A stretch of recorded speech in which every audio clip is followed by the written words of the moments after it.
Hey, welcome back. Glad you're with us. We've got to get through 4 headlines in 4 minutes.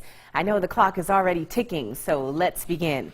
First up, headline number 4, some White House drama to kick things off. President Trump is refuting claims that he was disrespectful during a phone call to the family of a fallen soldier. The Congresswoman and a family member who heard the conversation, though, are standing by what they say they heard. Wednesday was a day of he said, she said, pitting President Trump against Florida Congresswoman Frederica Wilson. At issue, the condolence call the president made to the widow of Army Sergeant LaDavid Johnson. He was one of 4 soldiers killed in action in an ambush in Niger on October 4th. For a third day, Wilson insisted the president made an insensitive comment. Sergeant Johnson's mother has confirmed the Congresswoman's account.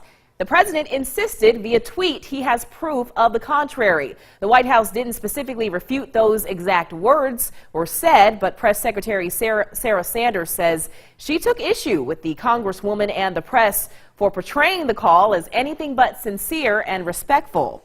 The father of Dustin Wright, another soldier killed in that ambush, told CBS News that the president called him too. He said the call went well and described Mr. Trump as cordial in offering condolences.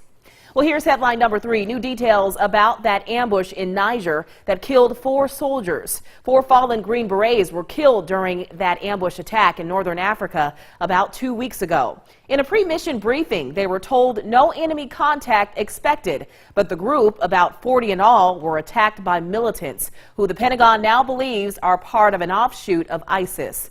The first aircraft to arrive were French Mirage jets, but it was too late for Sergeants Brian Black and Dustin Wright, as well as Jeremiah Johnson, who were mortally wounded.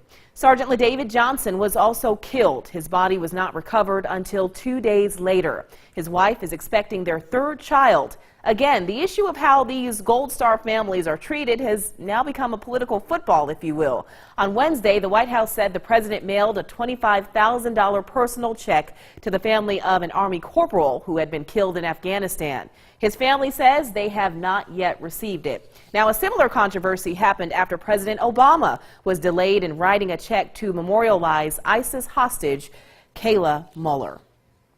Well, here's headline number 2. A huge number of sexual assault and harassment survivors are sharing their stories online. An untold number of women are posting #MeToo on social media, revealing their deeply intimate experiences of abuse. Their stories flooded Twitter and Facebook and painted a picture of just how many people endure sexual abuse and harassment every day. The massive response to #MeToo demonstrated what many women already know. Americans are sexually assaulted every 98 seconds, and 1 in 6 women have faced rape. These personal stories are all just the tip of the iceberg.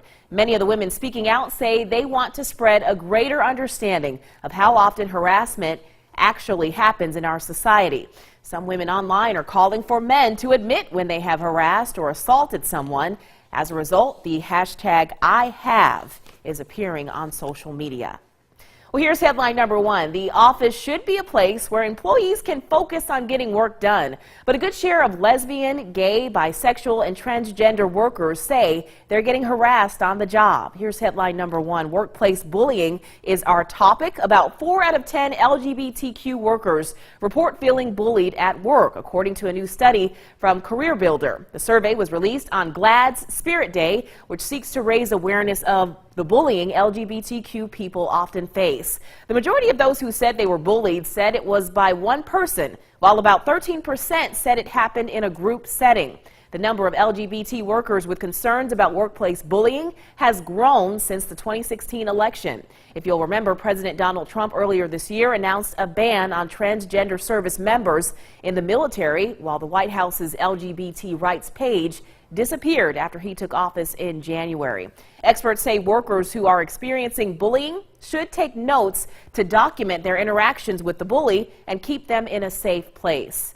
Sometimes standing up to the bully can work, with about a 20% of bullied workers saying the behavior stopped after they confronted their aggressor. Well, we've talked a lot about bullying this week, the 4 fallen Green Berets that tragically lost their lives while serving our country, and of course, President Trump's tweets and White House controversy. Be sure to join me next week. I'll be counting down a new list of interesting stories, topics, a little bit of gossip, he said, she said. I'll be digging through the headlines that everyone is talking about. More Sunrise after the break.